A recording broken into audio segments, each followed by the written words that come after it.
السلام عليكم ورحمة الله وبركاته. الحمد لله نحمده ونستعينه ونستغفره ونؤمن به ونتوكل عليه ونعوذ بالله من شرور أنفسنا ومن سيئات أعمالنا. من يهده الله فلا مضل له ومن يضلل فلا هادي له، وأشهد أن لا إله إلا الله وحده لا شريك له، وأشهد أن سيدنا وسندنا ونبينا وحبيبنا وطبيبنا ومولانا محمدا عبد الله ورسوله الذي أرسله بالحق بشيرا ونذيرا وداعيا إلى الله بإذنه وسراجا وقمرا منيرا. فقد قال الله سبحانه وتعالى في كلامه المجيد وفي فرقانه الحميد. أعوذ بالله من الشيطان الرجيم. بسم الله الرحمن الرحيم. يا أيها الناس إن كنتم في ريب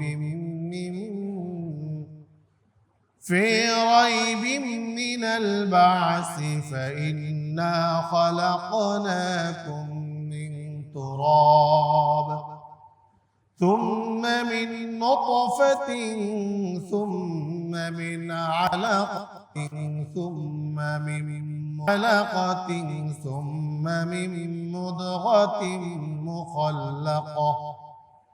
مخلقة وغير مخلقة لنبين لكم ونقر في الأرحام ما نشاء إلى أجل مسمى ثم نخرجكم طفلا ثم لتبلغوا أشدكم ومنكم من يتوفى من يرد إلى أرذل العمر لكي لا يعلم من بعد علم شيئا. وقال النبي صلى الله عليه وسلم: كل مولود يولد على الفطرة. رواه البخاري. إن الله وملائكته يصلون على النبي يا أيها الذين آمنوا صلوا عليه وسلموا تسليما اللهم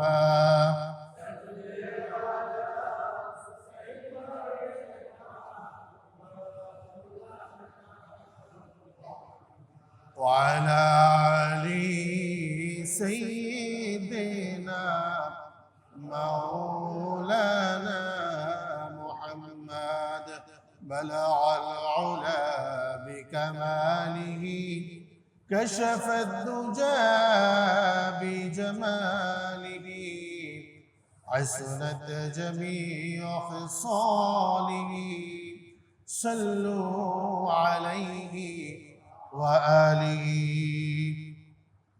معزز محترم মর্যাদা ওলামায়ে কেরাম মুরব্বিয়ান আযম কলিজার টুকরা প্রিয় যুবক ভাইরা পর্দার আড়ালের সম্মানিত আমার মা ও বোনেরা মহান আল্লাহ সুবহানাহু ওয়া তাআলার আলিশান দরবারে কৃতজ্ঞতা জ্ঞাপন করছি যে মহান আল্লাহ সুবহানাহু ওয়া তাআলা আমাদেরকে সুস্থতার সাথে নিরাপত্তার সাথে পবিত্র জুমার দিনে আল্লাহ তাআলার ঘর মসজিদে আশার কোরআন এবং হাদিসের আলোকে কিছু কথা বলার শোনার তৌফিক দান করেছেন। এজন্য সেই মহান মনিবের দরবারে অন্তরের অন্তঃস্থল থেকে শুকরিয়া আদায় করি আলহামদুলিল্লাহ। আমরা শুকরিয়া আদায় করলাম কার? সব সময় শুকরিয়া আদায় করতে হবে কার? সুখে দুঃখে সচ্ছল অবস্থায় অসচ্ছল অবস্থায় সর্ব অবস্থায় শুকরিয়া আদায় করতে হবে একমাত্র কার? আল্লাহ সুবহানাহু ওয়া তাআলা। প্রিয় ভাইরা, আমরা যদি এভাবে যদি সর্বক্ষেত্রে যদি আল্লাহ তাআলা শুকরিয়া আদায় করি তাহলে আল্লাহ সুবহানাহু ওয়া তাআলা অবশ্যই অবশ্যই তার নিয়ামতগুলোকে আমাদের জন্য আরো বেশি করে দিবেন। সুবহানাল্লাহ। সম্মানিত উপস্থিতি, আমরা গত 2 জুমা আলোচনা করেছিলাম ইসলামের পথে ঈমান গ্রহণ করার পরে পরীক্ষা অনিবার্য। পরীক্ষা আসবেই তার জীবনে। ঈমান গ্রহণ করবে আর তার জীবনে পরীক্ষা আসবে না, এটা হতে পারে না। ইনশাআল্লাহ আজকের জুমায় আমরা আলোচনা করব হচ্ছে বাংলাদেশের বর্তমান প্রেক্ষাপটের সবচাইতে গুরুত্বপূর্ণ একটা বিষয়, তা হচ্ছে কিশোর অপরাধ। ঠিক কিনা বলে? ছোট ছোট বাচ্চারা দলবদ্ধ হয়ে বা একাকী ভাবে তারা আজকে সমাজের বিভিন্ন জায়গায় বিভিন্ন ক্ষেত্রে বিভিন্ন অপরাধের সাথে জড়িত। ঠিক কিনা বলে? এই জন্য আজকে আমরা বাংলাদেশে কিশোর অপরাধ কোরআন ও হাদিসের আলোকের সমাধান, এই সমাধান দরকার আছে না নাই ভাই? আমাদের এই যে নতুন প্রজন্ম, তারা যদি এভাবে অপরাধ অন্যায় করতে করতে করতে সামনের দিকে অগ্রসর হয়, তাহলে আমাদের ভবিষ্যৎ প্রজন্ম, আমাদের ভবিষ্যৎ কি আলোকিত না অন্ধকার? অন্ধকার হয়ে যাবে। ঠিক কিনা বলে? এই জন্য এই কিশোর অপরাধ থেকে কিভাবে মুক্তি পাওয়া যায়, এটার পথ আমাদেরকে ফাইন্ড আউট করতে হবে। কেন তারা এই অপরাধের সাথে সম্পৃক্ত হচ্ছে, এই কারণগুলো আমাদেরকে ফাইন্ড আউট করতে হবে। ফাইন্ড আউট করে সেই অনুযায়ী কিভাবে সমাধান করা যায়, কোরআন এবং সুন্নাহর আলোকে আজকের আলোচনা আমরা পেশ করার চেষ্টা করব ইনশাআল্লাহ। সম্মানিত উপস্থিতি, যেহেতু আজকের শিশুরই হচ্ছে আগামী দিনের ভবিষ্যৎ, আগামীর প্রজন্ম, আগামীর বাংলাদেশের কর্ণধার হচ্ছে আমাদের এই নতুন প্রজন্ম, আমার এই আগামীর প্রজন্ম। ঠিক কিনা বলে? এই জন্য তাদের সুস্থ স্বাভাবিক ও নৈতিক বিকাশের উপরেই নির্ভর করে একটি জাতির চরম উন্নতি ও সমৃদ্ধি। আমাদের আজকের যারা শিশু কিশোর, এদেরকে যদি আমরা যথাযথভাবে যদি গড়ে তুলতে না পারি, এদেরকে যদি আমরা নীতি নৈতিকতা যদি শিক্ষা দিতে না পারি, এদেরকে যদি উত্তম আদর্শ মাধ্যমে যদি আমরা তাদেরকে আদর্শবান না বানাতে পারি, আমাদের আগামীর ভবিষ্যৎ, বাংলাদেশের ভবিষ্যৎ, পৃথিবীর ভবিষ্যৎ অন্ধকার। ঠিক কিনা বলে? সুতরাং এই জন্য দেখা যায় আজকে আমাদের সমাজের কিশোর অপরাধ এক মহামারী আকার ধারণ করেছে। পত্রিকা বা সংবাদ মাধ্যমের পাতা খুললেই প্রতিদিন চোখে পড়ে যে কিশোরদের হাতে কিশোর খুন হচ্ছে, ইফটিজিং হচ্ছে, চুরি হচ্ছে, ছিনতাই হচ্ছে, পকেটমারি হচ্ছে, পকেট চুরি করা হচ্ছে, মাদক সেবন করা হচ্ছে, এমনকি ধর্ষণ সহ বিভিন্ন ধরনের বড় বড় অপরাধগুলো এই ছোট ছোট কিশোর বাচ্চাদের মাধ্যমে সংগঠিত হচ্ছে, ঠিক কিনা বলেন? পরিসংখ্যান এবং সাম্প্রতিক যে গবেষণাগুলো, এগুলোর দিকে যদি আমরা একটু তাকাই, গা শিউরে ওঠার মতো। আমরা হয়তো বা অনেকে সোশ্যাল মিডিয়া, পত্র পত্রিকা পড়ি না, তাদের জন্য আজকের জুমাটা অত্যন্ত গুরুত্বপূর্ণ। কিছু ইনফরমেশন আপনাদেরকে আমি দিতে পারবো। যেমন আইন শৃঙ্খলা রক্ষাকারী বাহিনীর তথ্য মতে শুধুমাত্র ঢাকা শহরের ভিতরেই 127টি এবং সারা দেশে প্রায় 237টি কিশোর গ্যাং বা টিন গ্যাং সক্রিয় রয়েছে। কয়টা ভাই? শুধুমাত্র ঢাকার ভিতরে কয়টা? 127টা। আর সারা বাংলাদেশে 200 কত বলেন? 237টা কিশোর গ্যাং বা এই ধরনের কি আছে, দল আছে। তাহলে চিন্তা করে দেখেন বিষয়টা কতটা ভয়ানক, ঠিক কিনা বলেন? যেই সময়ে আপনার আমার বাচ্চা, এই শিশু, এই কিশোরগুলো যেই সময় পড়াশোনার প্রতি মনোযোগ হওয়া দরকার ছিল, নীতি নৈতিকতা শিক্ষা করার কথা ছিল, কোথায় তাদের নীতি নৈতিকতা? কোথায় তাদের আদর্শ? বাবা মা কোথায় তাদের সেই আদর্শ? কোথাও কোনো কিছুর বালাই নাই। সারা বাংলাদেশে 237টা কিশোর গ্যাং দল আছে, যেটা প্রশাসনের তথ্য অনুযায়ী। প্রিয় ভাইরা, এসব গ্যাংয়ে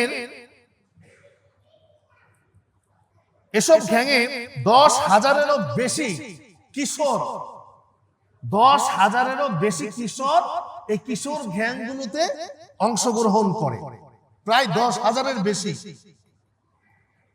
প্রিয় ভাইরা, তারপরে ঢাকা শহরে গত 15 বছরে কিশোর গ্যাংয়ের হাতে, এ সকল কিশোরদের হাতে 86টি খুন হয়েছে। কয়টি খুন?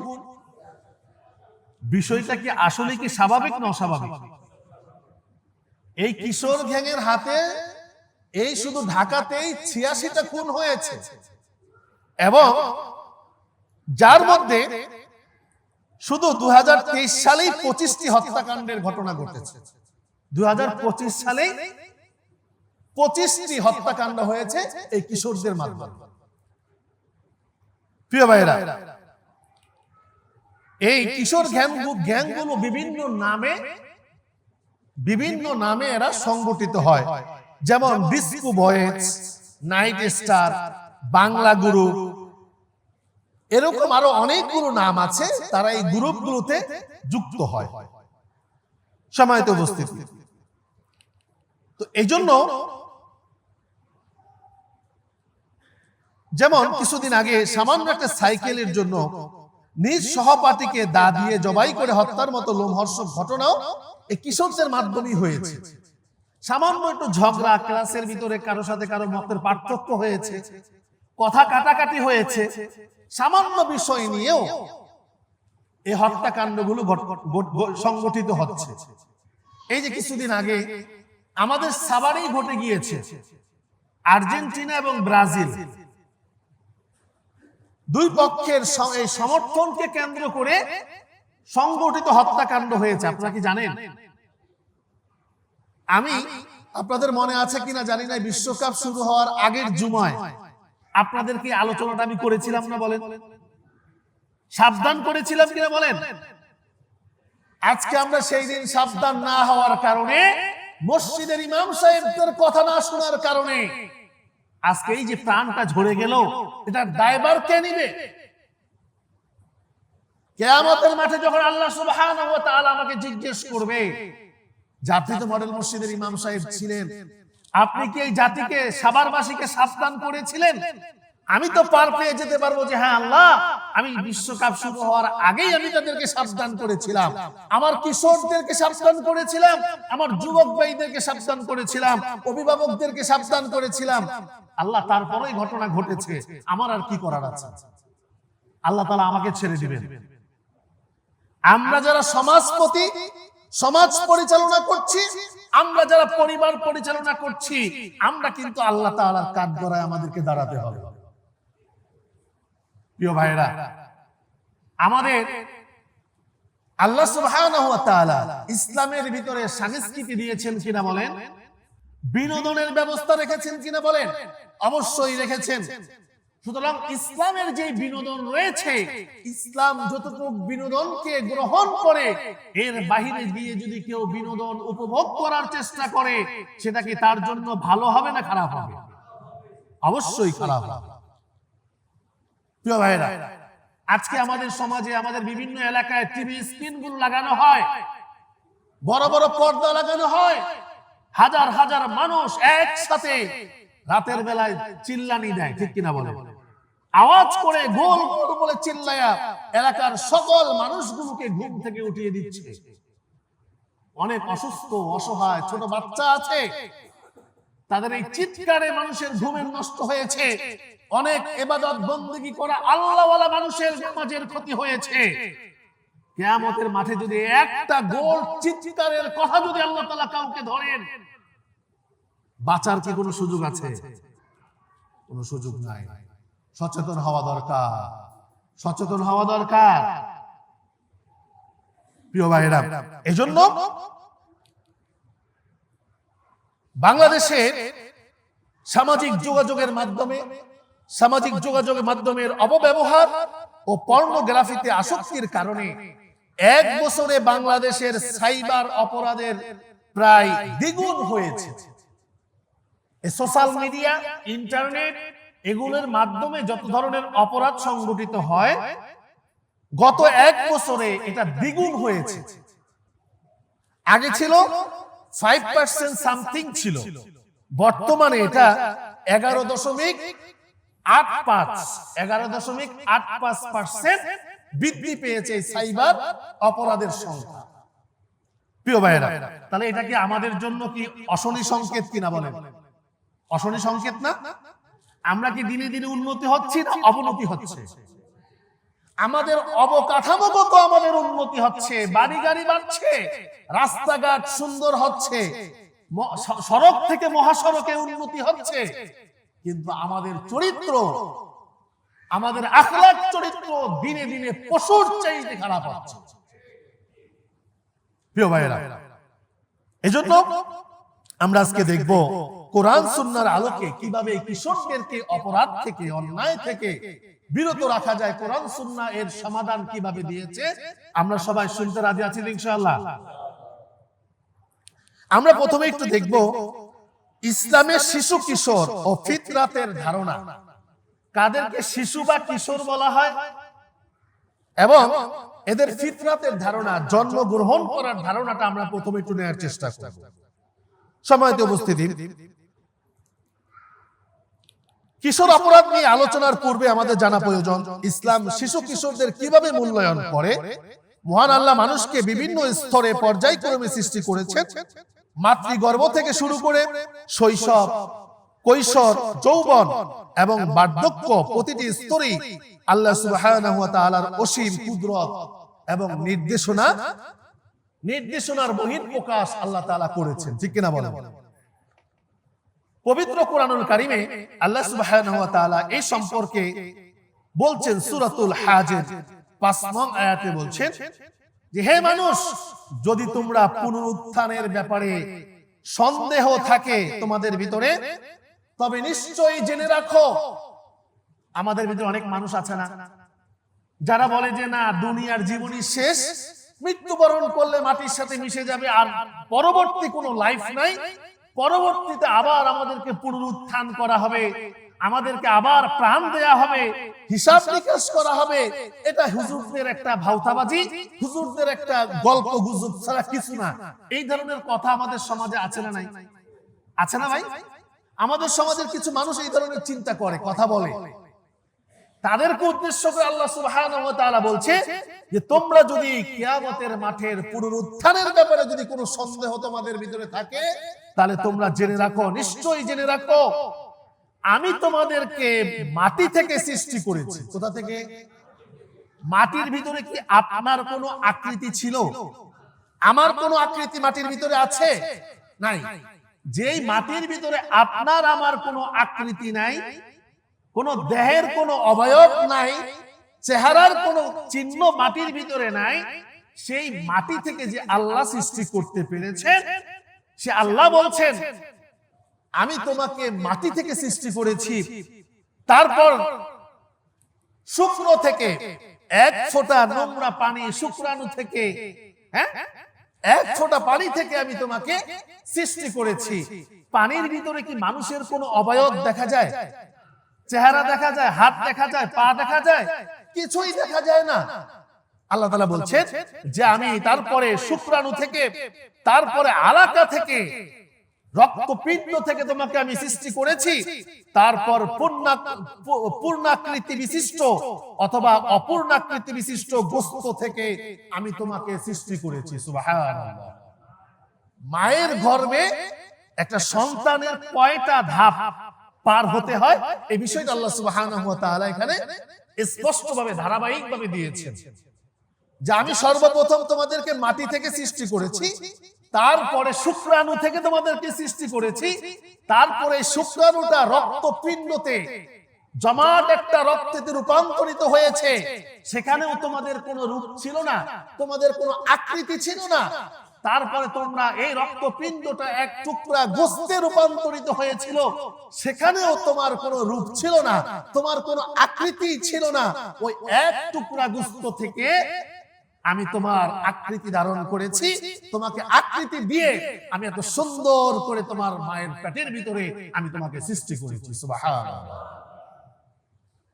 যে আল্লাহ মাটি থেকে আপনাকে আমাকে সৃষ্টি করতে পারে, যে আল্লাহ এক ফোঁটা নাপাক পানি থেকে আপনাকে আমাকে সৃষ্টি করতে পারে, যে আল্লাহ আপনাকে আমাকে অল্প একটু রক্তপিণ্ড থেকে আপনাকে আমাকে সৃষ্টি করতে পারে, যে আল্লাহ সুবহানাহু ওয়া তাআলা আপনাকে আমাকে এক টুকরা গোশত থেকে এত সুন্দর আকৃতি, এত সুন্দর অবয়ব দিয়ে, এত সুন্দর চেহারা দিয়ে যে আল্লাহ সৃষ্টি করতে পারে, যে আল্লাহ আখিরাতের মাঠে, কিয়ামতের মাঠে আপনাকে আবার পুনরুত্থান করতে পারেন কি পারেন না? বলেন। কোন সন্দেহ আছে? কোন সন্দেহ আছে? কোন সন্দেহ থাকলে ঈমান থাকবে? ঈমানই থাকবে। প্রিয় ভাইরা, তো আল্লাহ সুবহানাহু ওয়া তাআলা বলছেন, এবং তোমাদের বিষয়টি সুস্পষ্ট রূপে বর্ণনা করার নিমিত্তে আর আমি যা ইচ্ছা করি তা একটি নির্দিষ্ট কাল পর্যন্ত মাতৃগর্ভে অবস্থিত রাখি, অথবা আমি তোমাদেরকে শিশু রূপে বের করেছি, পরে যাতে তোমরা যৌবনে উপনীত হও, তোমাদের মধ্যে কারো কারো মৃত্যু দেয়া হয় এই বয়সেই। ছোট বয়সে আমাদের বাচ্চারা ইন্তেকাল করে না? করে কি করে না? এটা কি স্বাভাবিক না অস্বাভাবিক? বাচ্চারা যে ছোটবেলায় মারা যায়, মায়ের গর্ভে মারা যায়, ভূমিষ্ঠ হওয়ার পরে ইন্তেকাল করে, এটা কি স্বাভাবিক না অস্বাভাবিক? মানুষ মৃত্যুবরণ করবে, এটা হচ্ছে স্বাভাবিক। এটা কি ভাই? এটা স্বাভাবিক। মানুষ বেঁচে থাকবে, এটাই হচ্ছে অস্বাভাবিক। ঠিক কিনা বলেন? মৃত্যু জন্মগ্রহণ করেছেন, তার মানে আপনাকে মৃত্যুবরণ করতেই হবে। তাহলে মৃত্যুটা আমাদের জন্য কি ভাই? স্বাভাবিক। সুতরাং আমাদেরকে এই জিনিসগুলো আল্লাহ তাআলা মনে করিয়ে দিচ্ছেন যে তোমাদের মধ্যে কারো কারো মৃত্যু দেয়া হয় এই বয়সে, এই ছোটবেলায় কারো কারো মৃত্যু দেয়া হয়, আবার কাউকে কাউকে ফিরিয়ে নেওয়া হয় হীনতম বয়সে। প্রাপ্ত বয়সকে আমি পৌঁছে দেই, যাতে সে জ্ঞান লাভের পরেও কিছু না জানে। আমাদের মধ্যে এমন কিছু মানুষ আছে না? আচ্ছা বলেন তো দেখি, মায়ের পেট থেকে আজ পর্যন্ত কেউ কি জ্ঞানী হিসেবে দুনিয়াতে আসতে পেরেছে? পেরেছে বলেন? আজ পর্যন্ত কেউ আসতে পারে নাই। যদিও আমরা অনেকে বলে থাকি বড় পীর আব্দুল কাদের জিলানী রাহিমাহুল্লাহর কথা বলা হয় যে তিনি মায়ের পেট থেকে 18 পারা কোরআন মুখস্থ করে আসছেন। আরে ভাই, 18 পারা কোরআন মুখস্থ করে আসছে, আপনাকে কি সে বলছে? আপনাকে সে বলেছে? কোন সঠিক কি কোন তথ্য বা সঠিক কোন ইনফরমেশন কি আছে? নাই। এটা আমরা লোকের মুখে শুনেছি, মুখে মুখে শুনেছি, ওয়াজে মাহফিলে উলামায়ে কেরাম কোত্থেকে এই তথ্য আপনাদেরকে দিয়েছে, আমাদেরকে দিয়েছে, আল্লাহই ভালো জানে, ঠিক কিনা বলেন? একটা শিশু যখন জন্মগ্রহণ করে তার কি কোনো জ্ঞান থাকে? জ্ঞান থাকে না, বরং এই জ্ঞান শিক্ষা দিয়েছেন কে? আল্লাহ সুবহানাহু ওয়া তাআলা সূরা আলাকের ভিতরে বলছেন, ইকরা বিসমি রাব্বিকাল্লাযী খালাক খালাকাল ইনসানা মিন আলাক ইকরা ওয়া রাব্বুকাল আকরাম আল্লাযী আল্লামা বিল কলম। এই কথা শিক্ষা দিয়েছেন কে? আল্লামাল ইনসানা মা লাম ইয়ালাম। যে মানুষ কিছুই জানতো না ওই মানুষগুলোকে শিক্ষা দিয়েছি, জ্ঞান দিয়েছি, নামগুলো জানিয়েছি, বুদ্ধিমত্তা দিয়েছি, বিজ্ঞানী করেছি, হাফেজ করেছি, আলেম করেছি, ডক্টরেট করতে সুযোগ করে দিয়েছি। কে দিয়েছে? আল্লাহ দিয়েছে। আল্লামাল ইনসান মা লাম ইয়ালাম।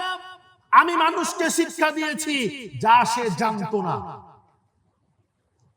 তাহলে আমরা যা কিছু অর্জন করি, যত জ্ঞান অর্জন করি, এই জ্ঞান কে শিক্ষা দিয়েছেন?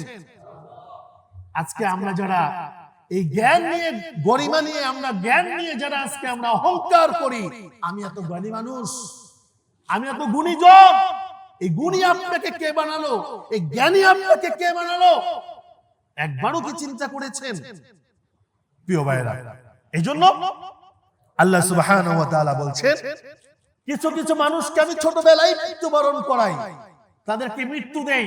আবার কিছু কিছু মানুষকে যুবক হওয়ার মতো সুযোগ দেই, কিছু মানুষকে প্রাপ্তবয়স্ক হওয়ার মতো সুযোগ দেই, আবার কিছু মানুষকে 100-200 বছর, 950 বছর পর্যন্ত আমি বয়স দেই, ঠিক কিনা বলেন? প্রিয় ভাইরা, এজন্য আল্লাহ সুবহানাহু ওয়া তাআলা অন্য এক আয়াতে বলছেন, আল্লাহু আখরাজাকুম মিন বুতুনি উম্মাহাতিকুম লা তা'লামুনা শাইআ। আল্লাহ তোমাদেরকে তোমাদের মায়ের গর্ভ থেকে বের করে এনেছেন এমত অবস্থায় যে তোমরা কিছুই জানতে না। আমরা কি কিছু জানতাম?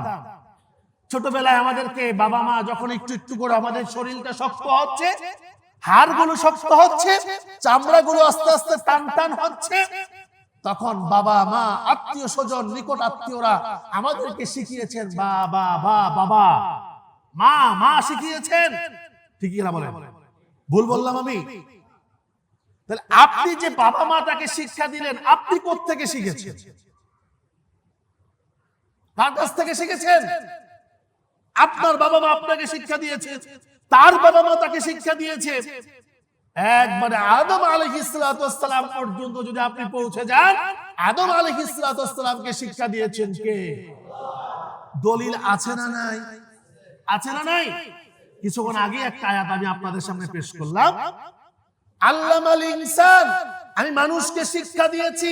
এখানে মুসলমানের কথা বলা হয় নাই, ইহুদি খ্রিস্টানের কথা বলা হয় নাই, বরং সারা পৃথিবীতে যত মানুষ আছে সকল মানুষকে উদ্দেশ্য করে বলেছেন, আল্লামাল ইনসান, আমি মানুষকে শিক্ষা দিয়েছি মা লাম ইয়ালাম, এমন শিক্ষা দিয়েছি যেটা সে আগে জানতো না। প্রিয় ভাইরা, আদম আলাইহিস সালামের সৃষ্টির ইতিহাসের দিকে যদি আমরা তাকাই, সেখানেও আল্লাহ সুবহানাহু ওয়া তাআলা বলেছেন, ফেরেশতাদেরকে যখন বলেছেন যে তোমরা আদমকে সিজদা করো, ইবলিস বলল, কেন তাকে সিজদা করব? আমি তার চাইতে উত্তম, আমাকে আগুন দিয়ে আপনি সৃষ্টি করেছেন, আর আগুন তো সব সময় ঊর্ধ্বগামী থাকে, তাহলে আমি কেন মাটির কাছে কেন মাথা নত করব? মাটির কাছে আমি মাথা নত করব না।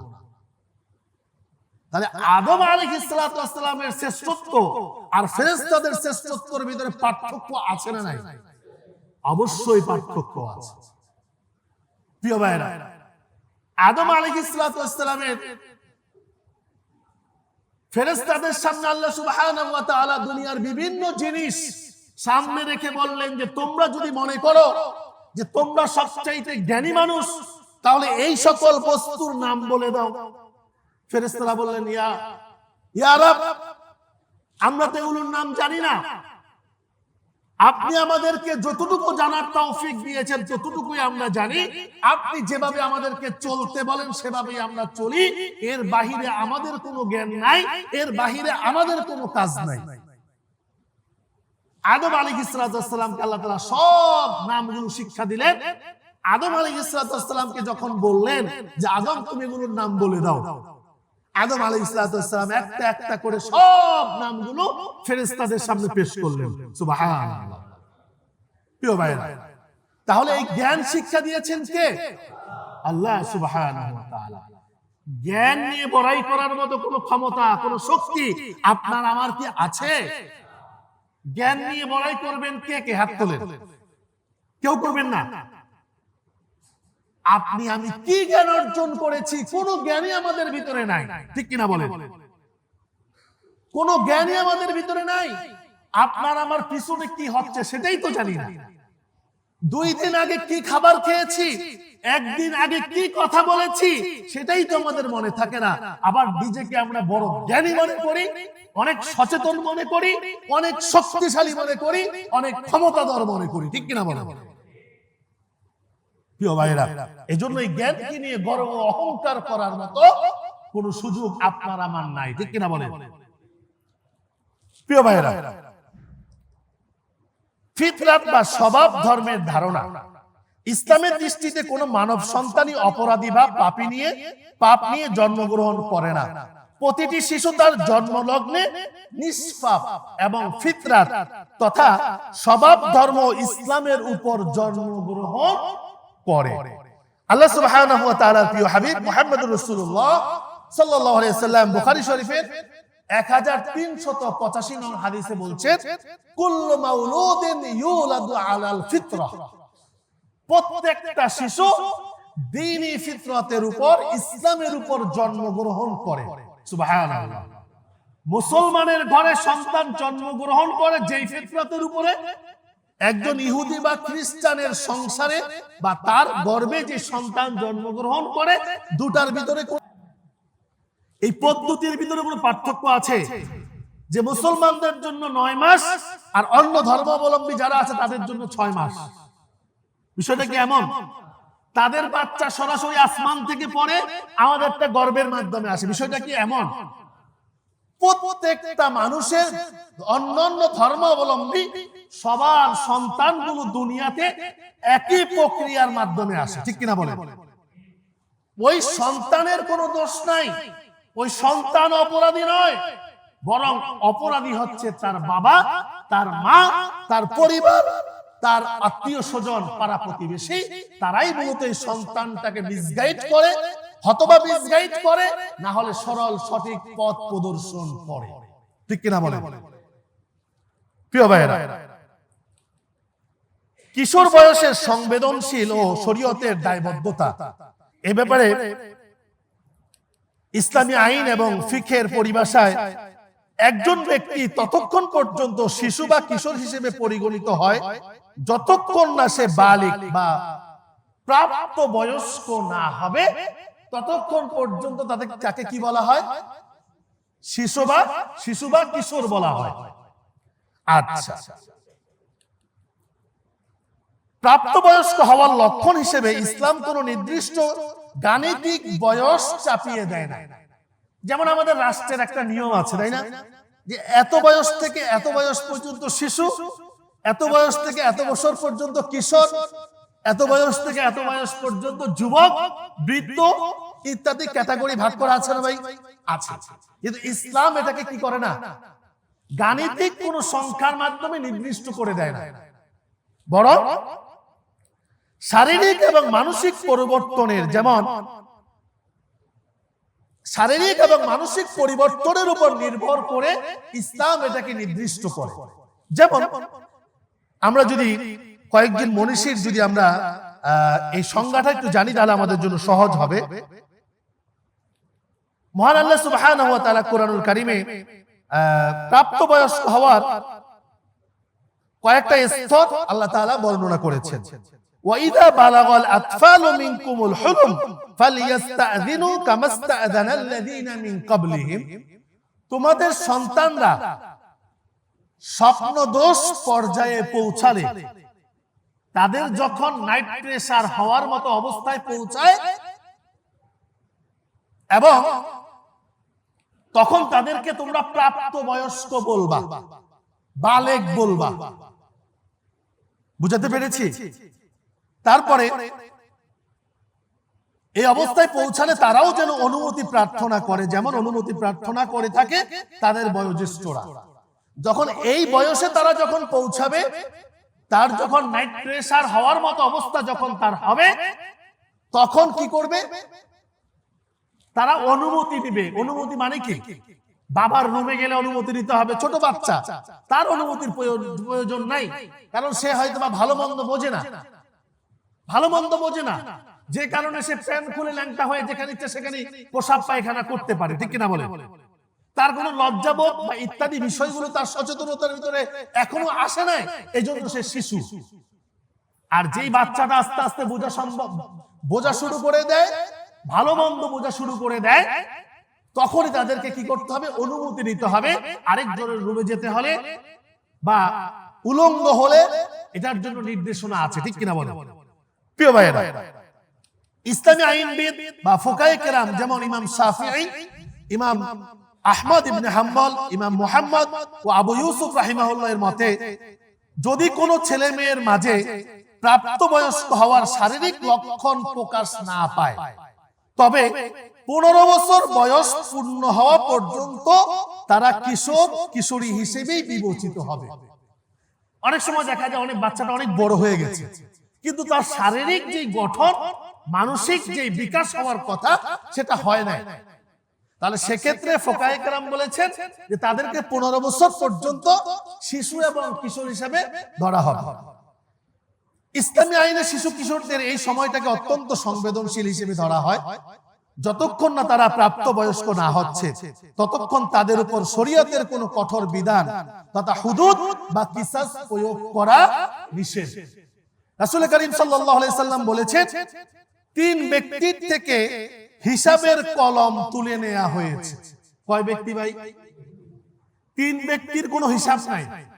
1 নাম্বার হচ্ছে ঘুমন্ত ব্যক্তি, যতক্ষণ পর্যন্ত না সে সজাগ না হবে। এখন ঘুমের ভিতরে আপনি কোনো অন্যায় করে ফেলছেন, চোখে ঘুম, হঠাৎ করে আপনার পিপাসা পেয়েছে, ঘুমরত অবস্থায় আপনি উঠে আপনার ঘুমের পাশনে, আপনার বিছানার পাশে যে ঝগ বা গ্লাস বা বোতল ছিল, পানি নিয়ে ডক ডক করে খেয়ে ফেললেন, অথচ আপনি রোজা। হ্যাঁ, বা আপনি ভুলে আপনি কোনো কিছু খাবার খেয়ে ফেলছেন, অথচ আপনি রোজা আছেন। এক্ষেত্রে ইসলামী শরিয়া আপনাকে সুযোগ দিয়েছে।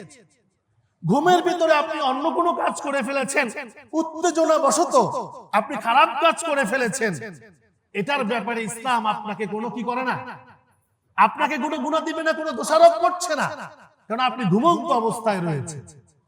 প্রিয় ভাইরা, তারপরে দ্বিতীয়ত হচ্ছে অপ্রাপ্ত বয়স্ক বালক, যতক্ষণ না সে প্রাপ্ত বয়স্ক হবে তার কোনো অপরাধ আল্লাহ তাআলা গণ্য করেন না, ফেরেশতারা তার কোনো অপরাধ লিপিবদ্ধ করেন না। 3 নম্বর হচ্ছে পাগল, যতক্ষণ পর্যন্ত না সে সুস্থ না হবে ততক্ষণ পর্যন্ত একজন পাগলের কোনো অন্যায় নাই। আমাদের এখানে অনেক আইনজীবীরা রয়েছেন, আমাদের নাজিম ভাই আছেন, এই বিষয়ে ভালো জানার কথা। একজন পাগল যদি কাউকে হত্যাও করে ফেলে, তার কিন্তু কোনো বিচার নাই, আছে নাকি ভাই? মস্তিষ্ক বিকৃত পাগল মাতাল, সে যদি কোনো অপরাধ করে ফেলে, এমন অবস্থায় কিন্তু রাষ্ট্র তাকে কি দেয় না, কোনো শাস্তির আওতায় নিয়ে আসে না, তাকে সুস্থ করার চেষ্টা করে, তাকে নিরাময় অসুস্থতা থেকে তাকে সুস্থ করার জন্য চেষ্টা করা হয়। প্রিয় ভাইরা, তবে এর মানে এই নয় যে কিশোররা কোনো অপরাধ করলে তাদেরকে বিনা শাসনে ছেড়ে দেয়া হবে, বরং ইসলামী আইনে তাদের সংশোধনের জন্য তাদিব বা তাজির, শিক্ষামূলক এবং সংশোধনমূলক শাস্তির ব্যবস্থা গ্রহণ করতে হবে। শিক্ষামূলক এবং কি সংশোধনমূলক শাস্তির ব্যবস্থা করতে হবে।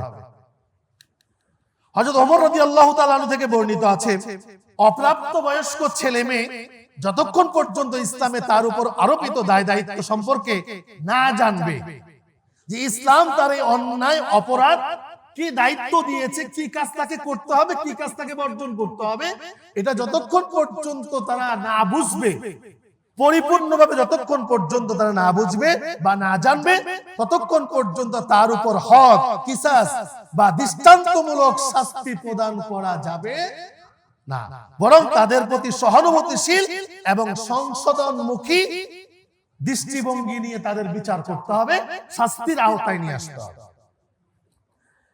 কিশোর অপরাধের প্রধান কারণ, সময় যেহেতু অল্প, আমি যার শুধু কারণগুলো অল্প একটু ব্যাখ্যা করে করে চলে যাবো ইনশাআল্লাহ। কিশোর অপরাধের প্রধান কারণ সমূহ হচ্ছে, এক নাম্বার হচ্ছে পারিবারিক ভাঙ্গন, পারিবারিক বিচ্ছিন্নতা, অবহেলা এবং দ্বীনি শিক্ষার অভাব। পারিবারিক ভাঙ্গন মানে কি? বাবা মায়ের ভিতরে সুসম্পর্ক নাই, বাবা মায়ের সাথে বিচ্ছেদ হয়েছে, সাংসারিক কোন সম্পর্ক নাই, যে কারণে সন্তানরা, ছেলে মেয়েরা তারা কিন্তু টেনশনে ভোগে।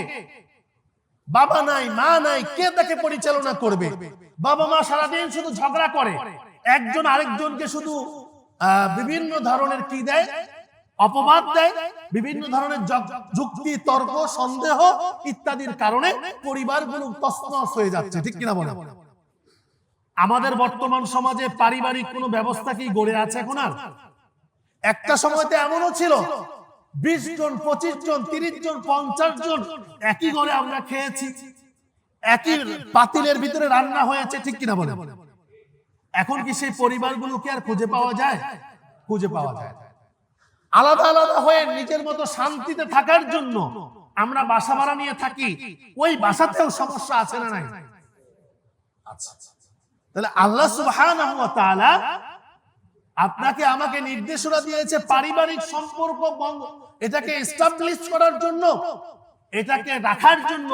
আর আমরা যখন পরিবারটাকে ভেঙে দেই, যে বাবা মা আপনাকে লালন পালন করে আজকে এস্টাবলিশ করলেন, পড়াশোনা করালেন, বিয়ে করার পরে আপনার স্ত্রী আপনাকে বলল, আপনি স্ত্রীকে নিয়ে আসতে আলাদা একটা ফ্ল্যাট বাসায় উঠে গেলেন। বাবা মা অথচ আপনার জন্য কত কষ্ট করেছে।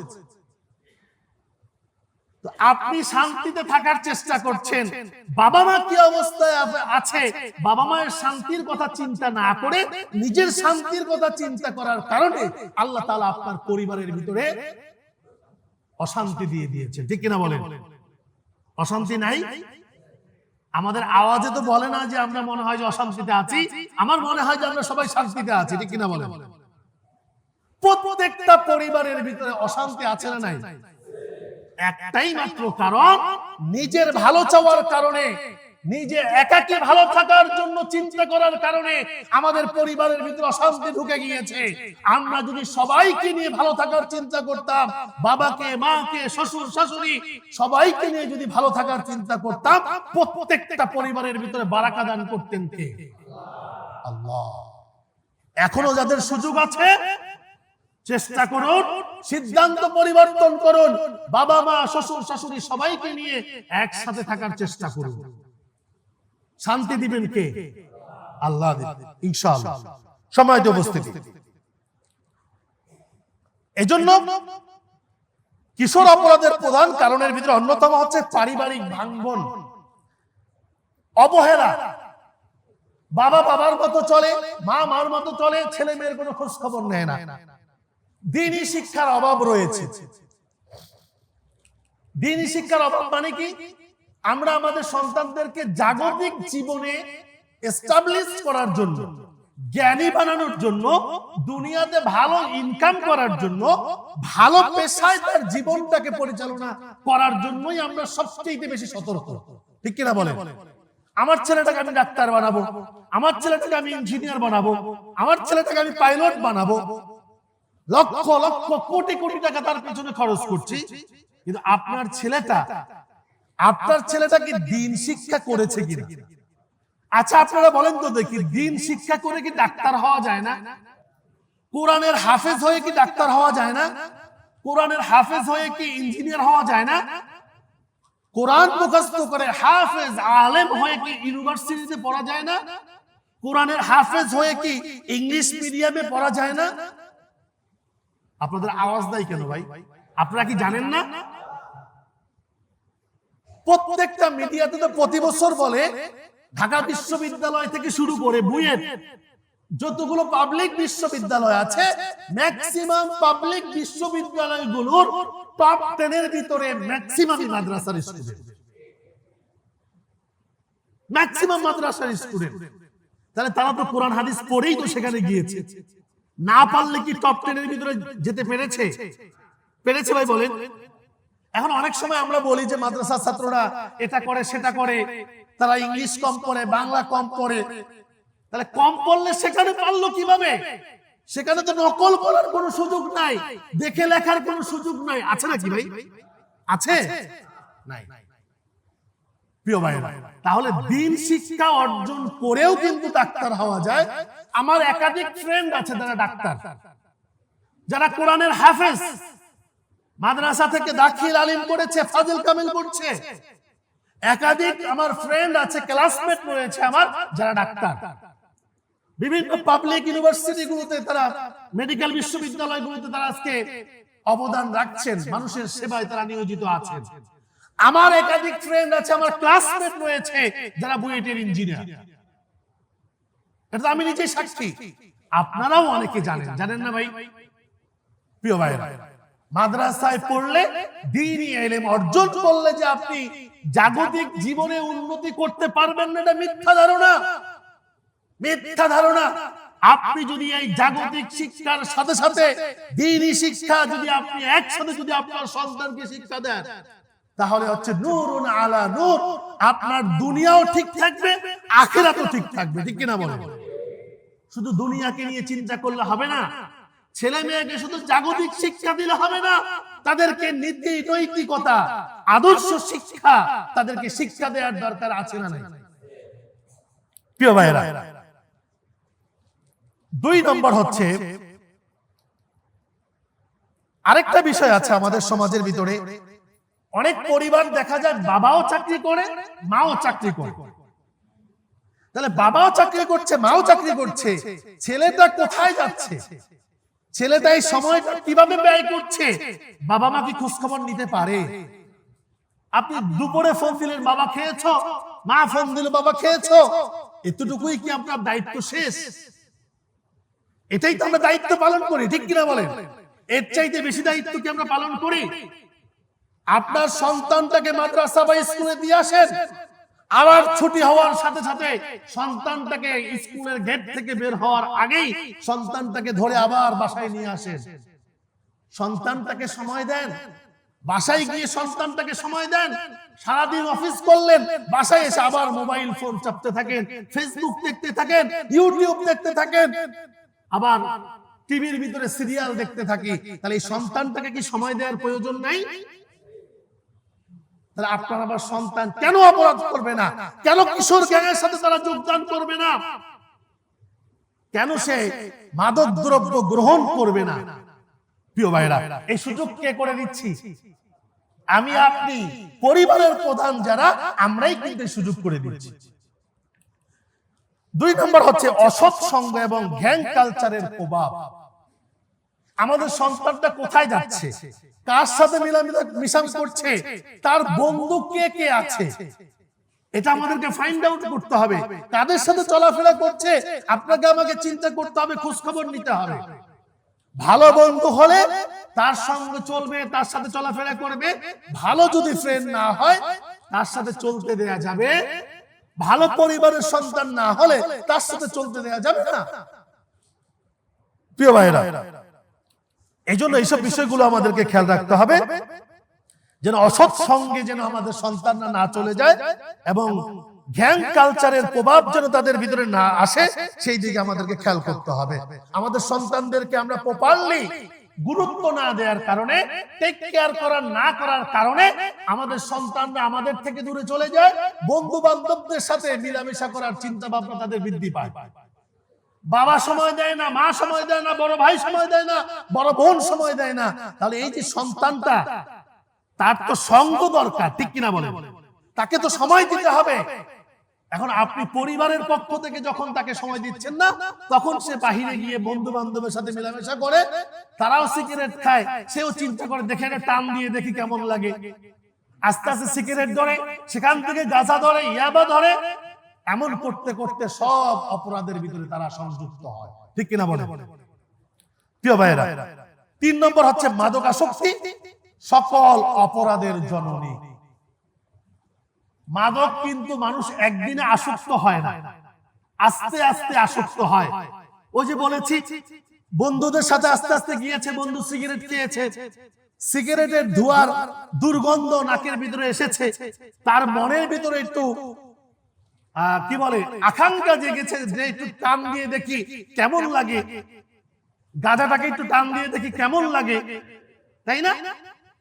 এই যে গত কয়েক বছর আগে আপনারা জানেন 2013 সালে ঐশী নামে একজন মেয়ে তার বাবা মাকে হত্যা করেছিল এই সকলের মাদক দ্রব্যের টাকা পয়সা আঞ্জাম করার জন্য। টাকা পয়সা দেয় নাই, মাদক দ্রব্য খাওয়ার জন্য, সেবন করার জন্য টাকা পায় নাই, বাবা মাকে হত্যা করেছে। আপনারা জানেন না ঘটনা? জানেন না ভাই?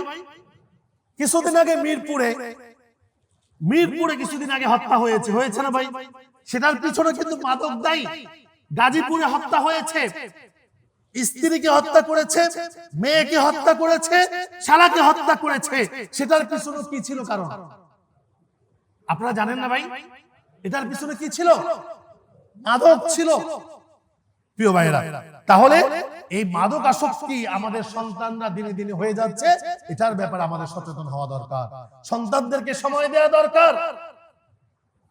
প্রিয় ভাইরা, 4 নম্বর হচ্ছে অবাধ তথ্য প্রযুক্তি, পর্নোগ্রাফি এবং সাইবার অপরাধের নেতিবাচক প্রভাব। সন্তানের হাতে ফোন কিনে দিচ্ছেন, সন্তান ফোনটাকে কিভাবে পরিচালনা করছে খেয়াল রাখা দরকার আছে না ভাই? ছোট ছোট বাচ্চাদের হাতে আপনারা ফোন দিয়ে দেন, দিবেন না। যে হুজুর সন্তান কার্টুন না দেখলে খাবার খেতে চায় না, আপনি তো তার অভ্যাস খারাপ করেছেন। আপনি কেন আপনার সন্তানকে খাওয়াচ্ছেন, আবার পাশে বসে বসে এক হাত দিয়ে মোবাইল চালাচ্ছেন? কেন আপনি রিল গুলো দেখছেন? কেন আপনি টিকটক দেখছেন? কেন আপনি বসে বসে সন্তানকেও খাওয়াচ্ছেন, আবার বসে বসে আপনি টিভির ভিতরে আপনি আবার সিরিয়ালও দেখছেন? তাহলে এর অভ্যাস খারাপ করেছে কে? আপনি, আমি। তাহলে দোষটা তো আপনার আমার। এটা করা যাবে না। সন্তানদেরকে মোবাইল ফোন দিয়ে খাওয়াবেন না। তাদেরকে ছোটবেলা থেকে ভারসাম্য রক্ষা করে তাদেরকে লালন পালন করতে হবে। ছোটবেলা থেকেই তাদেরকে শিষ্টাচার শিক্ষা দিতে হবে, আদব কায়দা শিক্ষা দিতে হবে। ছোট কাল থেকে যদি আদব কায়দা না শিক্ষা দেয়, তাহলে বাচ্চারা বড় হয়ে কিন্তু আদর্শবান সন্তান হবে। যেহেতু বিস্তারিত আলোচনা বলে শেষ করা সম্ভব নেই মুহূর্তে, ইনশাআল্লাহ আমরা আগামী জুমায় বাকি আলোচনা করার চেষ্টা করব। অত্যন্ত গুরুত্বপূর্ণ আলোচনা, ইনশাআল্লাহ আমরা আগামী জুমায় সবাই তাড়াতাড়ি চলে আসার চেষ্টা করব ইনশাআল্লাহ। তাহলে 4 নম্বর বললাম যে অবাধ তথ্য প্রযুক্তি, পর্নোগ্রাফি, সাইবার অপরাধের মাধ্যমে আমাদের সন্তানরা এই কিশোর গ্যাংয়ের ভিতরে যুক্ত হয়, এগুলোর কারণে খারাপ পথে তারা ধাবিত হয়। 6 নম্বর হচ্ছে সামাজিক ও রাজনৈতিক অবক্ষয় এবং দারিদ্রতা। অনেক সময় দারিদ্রতার কারণে এই ধরনের অপরাধের সাথে কিশোররা যুক্ত হয়। হ্যাঁ, এই ব্যাপারে সরকার বা প্রশাসন তারা যথাযথ ব্যবস্থা গ্রহণ করা আমাদের দরকার। এবং রাজনৈতিক কারণেও অনেক সময় দেখা যায় যে বড় ভাই আমাকে পাঠাইছে, ছোট ছোট বাচ্চাদের ভিতরে কমিটি গঠন করে দেয়া হয়। এই কাজগুলো থেকে আমাদেরকে বিরত থাকতে হবে। ছোট ছোট বাচ্চাদেরকে দিয়ে বিভিন্ন অপরাধ করতে পাঠায় দেয়। বড় ভাই আমাকে পাঠিয়েছেন, সিনিয়র ভাই আমাকে পাঠিয়েছেন, এই ধরনের কর্মকাণ্ড থেকে আমাদের যুব সমাজকে বাঁচাতে হবে, আগামীর প্রজন্মকে বাঁচাতে হবে। কারণ আমরা যদি আগামীর এই প্রজন্মকে, আমাদের শিশু কিশোরদেরকে যদি আদর্শবান নাগরিক হিসেবে যদি গঠন না করি, তাহলে যতই আমরা চিল্লাই না কেন, যতই আমরা আইন শৃঙ্খলা বাহিনীকে প্রশিক্ষণ দেই না কেন, যতই তাদেরকে সক্রিয় করি না কেন, কোনো লাভ হবে না যতক্ষণ পর্যন্ত না আমার সন্তানকে, এই শিশু কিশোরদেরকে নীতি নৈতিকতার ভিত্তিতে, কোরআন এবং হাদিসের ভিত্তিতে আমরা এই সন্তানগুলোকে গড়ে না তুলব, ঠিক কিনা বলেন? কোনো লাভ নাই। মাদক থেকে এই সমাজকে বাঁচানো কোনোভাবেই সম্ভব নয়। কিশোর গ্যাং বন্ধ করা সম্ভব নয় যতক্ষণ পর্যন্ত কোরআন এবং হাদিসকে আমরা অ্যাপ্লাই সমাজের মাঝে না করব। এই জন্য আমরা যে যেই দল করি না কেন, যে যেই মতের আদর্শের আমরা অনুসারী হই না কেন, এক জায়গায় আমাদেরকে একমত হতে হবে, ঐক্যমত হতে হবে। আমাদের আগামীর প্রজন্ম হতে হবে কোরআন হাদিস সম্মত। কোরআন এবং হাদিসের মাধ্যমে আমাদের শিশু কিশোরদেরকে আদর্শবান, দেশপ্রেমিক, আদর্শ নাগরিক হিসেবে গঠন করতে হবে। এই চিন্তা, এই মতের ভিতরে যদি আমরা ঐক্যমত হতে পারি, তাহলে আমাদের আগামীর প্রজন্ম হবে আদর্শ, নিষ্ঠাবান, আমানতদার একজন দেশপ্রেমিক নাগরিক, ঠিক কিনা বলে? আপনি লাগাবেন নিম গাছ, চিন্তা করেন, আপনি যদি চিন্তা করেন এখান থেকে আমি আম খাবো, অসম্ভব কথা। আপনার অফিসে, আপনার ব্যবসা প্রতিষ্ঠানে দুর্নীতির মাধ্যমে আপনি কর্মী নিয়োগ দিবেন, লক্ষ লক্ষ টাকা আপনি দুর্নীতি করে ঘুষ নিবেন, আবার তাদের কাছ থেকে আপনি আমানতদারিতা চান, তাদের কাছ থেকে আবার নিষ্ঠা চান, তাদের কাছ থেকে ঘুষ মুক্ত সমাজ গঠন করার কথা বলেন। এটা কি কথা উচিত হবে বলেন? আপনি যদি আম খেতে চান, আপনি যদি সুদ মুক্ত একটা রাষ্ট্র গঠন করতে চান, ঘুষ মুক্ত একটা দপ্তর, একটা অফিস যদি আপনি বিনির্মাণ করতে চান, তাহলে আপনাকে সর্বপ্রথম ঘুষ এবং সুদ মুক্ত হতে হবে। নিয়োগ দিতে হবে ঘুষ ছাড়া, মেধার ভিত্তিতে, তার কর্মকাণ্ডের ভিত্তিতে, তার যোগ্যতার ভিত্তিতে যদি আপনি নিয়োগ দেন, তার কাছ থেকে এই জাতি নিরাপদ থাকবে, ঠিক কিনা বলেন? আল্লাহ তাআলা আমাদেরকে বুঝার তৌফিক দান করুন এবং আমাদের সমাজের, বিশেষ করে আমাদের সন্তান, আমাদের শিশু, আমাদের কিশোরদেরকে আল্লাহ তাআলা ন্যায় এবং ইনসাফের উপর অবিচল অটল থাকার তৌফিক দান করুন। তার আগে আল্লাহ তাআলা, আমরা যারা অভিভাবক আছি, আল্লাহ তাআলা আমাদেরকে হেদায়েত নসিব করুন, আমাদেরকে সহিহ বুঝ দান করুন, আমাদেরকে কোরআন সুন্নাহর উপর অবিচল অটল থাকার তৌফিক দান করুন। আমিন। ওয়া আখির দাওয়ানা আলহামদুলিল্লাহি রাব্বিল আলামিন। যারা কাবলা জুমা পড়েনি, 4 রাকাত কাবলা জুমা পড়েনি। মসজিদের ভিতরে অনেক খালি জায়গা আছে, আমরা সামনে খালি জায়গাগুলো পূরণ